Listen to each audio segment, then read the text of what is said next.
Regular વહેલી સવારે 7 વાગે જીમમાંથી એક્સરસાઇઝ કરી અને પાછી આવું ને તો તુરંત જ રોજ ચા બનાવું. પરંતુ અત્યારે શિયાળાને કારણે ઠંડી એટલી બધી છે ને કે હું આવી તુરંત જ અત્યારે શાકમાં ખૂબ જ મળતી ઉપયોગી સામગ્રીનો ઉપયોગ કરી મારા અને મારા ફેમિલી મેમ્બર માટે રોગ પ્રતિકારક શક્તિનો વધારો કરી શરીરને અંદરથી ગરમાવો આપી દે ને તેવું દૂધ બનાવું છું. તો તેના માટે ફ્રીજમાંથી દૂધ અને લીલી સામગ્રી કાઢી લઈશ. રેગ્યુલર શિયાળામાં અંજીરવાળું, ખજૂરનું કે પછી અજમાવાળું દૂધ તો આપણે બનાવીએ છીએ, પરંતુ અત્યારે માર્કેટમાં ખૂબ જ મળતી લીલી હળદર અને આદુનો એક ટુકડો મેં લીધા છે. એન્ટીસેપ્ટિક, એન્ટી ઇન્ફ્લામેશન તત્વો ધરાવનાર, શિયાળામાં શરદી ખાંસીમાં ખૂબ જ ઉપયોગી લીલી હળદરના અનેક ગુણ આપણને ખ્યાલ જ છે. તો અહીં હળદરનો એક નાનો ટુકડો ઉપયોગમાં લેવાનો હોવાથી તેની છાલ કાઢી લેવાની છે. એ પહેલાં મેં હળદરને પાણીથી સાફ કરી અને પછી જ રાખી હતી. આ રીતે એકદમ પતલી છાલ કાઢી લેવાની. એ જ રીતે આદુ છે ને તે શરદી ખાંસી દૂર કરનાર અને ખૂબ જ ગુણકારી અને શરીરમાં અંદરથી ગરમાવો લાવે છે. માટે જ આપણે આદુવાળી ચા તો પીએ જ છીએ. તો આદુનો નાનો ટુકડો લઈ તેની પણ પતલી એવી છાલ ઉખાડી લેવાની છે. અહીં ધીમે ધીમે કરી મેં આદુ અને હળદર બંનેના એક ટુકડા લઈ તેની છાલ ઉખાડી દીધી છે. આજે 2 ગ્લાસ દૂધ બનાવવું છે ને માટે આટલો આદુ હળદરનો ઉપયોગ કરવાનો.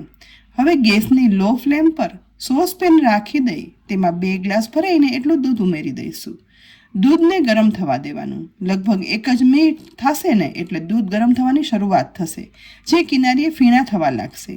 આ સમયે ચીઝ ખમણવાની ખમણી લેવાની અને હળદરનો ટુકડો છે ને તે આ રીતે ખમણી અને તેનું ખમણ છે ને તે દૂધમાં ઉમેરવાનું છે. નોર્મલી આપણે શરદીમાં રેગ્યુલર હળદરવાળું દૂધ તો પીતા જ હોઈએ છીએ, જે તબિયત માટે પણ બહુ સારું કહેવાય છે. પરંતુ અત્યારે જો લીલી હળદર આવતી હોય ને તો તેનો ઉપયોગ આ રીતે કરીએ ને તો લીલી હળદરના ગુણો છે ને તે ખૂબ વધારે હોય છે, જે એકદમ અસરકારક પુરવાર થાય છે. અહીંયા હળદરનું પણ ખમણ થઈ ગયું છે. તો હવે આદુ તેનાથી અડધું લીધું છે તેને પણ સાથે સાથે ખમણી અને દૂધમાં ઉમેરી દેવાનું છે. આદુના કારણે એકદમ સરસ આદુવાળી ચા જેવું થોડું તીખું અને ફ્લેવરફુલ આ દૂધનો ટેસ્ટ આવશે.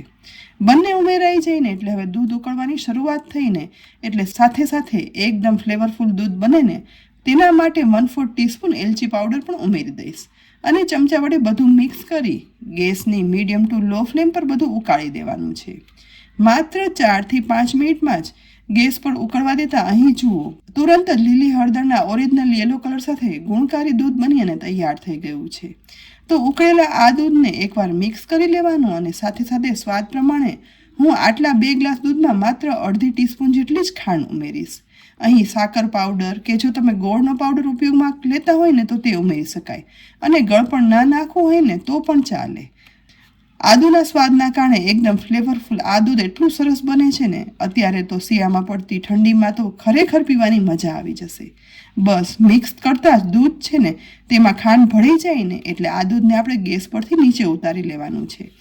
એ પછી ગરમા ગરમ આ લીલી હળદર અને આદુવાળું ગુણકારી દૂધ છે ને તે અત્યારે જ ગળણી વડે ગાળી અને આ દૂધને કીટલીમાં ભરી દઈશ, જેથી આપણે જ્યારે પણ પીવું હોય ને ત્યારે ગરમ રહે.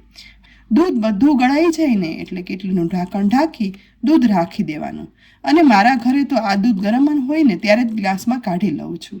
તો 2 ગ્લાસમાં આ લીલી હળદર, આદુ અને એલચીવાળું દૂધ કાઢી લીધા પછી ઉપરથી પણ થોડો એવો એલચી પાવડર સ્પ્રિંકલ કરી સવારમાં એક પછી એક ફેમિલી મેમ્બર નાસ્તો કરવા બેસે ને એટલે ગરમા ગરમ આ દૂધ હું નાસ્તા સાથે પીરસી દઉં છું, જેથી ઘરમાં બધાને લીલી હળદર અને આદુના ગુણ મળે. તો ફ્રેન્ડ્સ, આજે જ લીલી હળદર અને આદુનું આ દૂધ ન બનાવ્યું હોય ને તો જરૂરથી ટ્રાય કરજો. આ ગુણોયુક્ત દૂધ ફેમિલીના બધાને પીવડાવો, જેથી આના ગુણો છે ને તે બધાને મળે. અને હા, શિયાળા માટે ખૂબ જ ઉપયોગી આ રેસીપી તમને ગમી હોય ને તો આ વિડીયોને લાઇક કરી અને શેર કરી દેજો. સાથે જ અમારી યુટ્યુબ ચેનલ સબસ્ક્રાઈબ કરી અમારા ફેસબુક પેજને લાઇક કરી અને ફોલો કરજો, જેથી રોજબરોજ ઉપયોગી રેસીપીના અપડેટ્સ તમને તુરંત જ મળે. આવતીકાલે આપણે ફરીથી મળશું એક નવી રેસીપી સાથે. ત્યાં સુધી આવજો.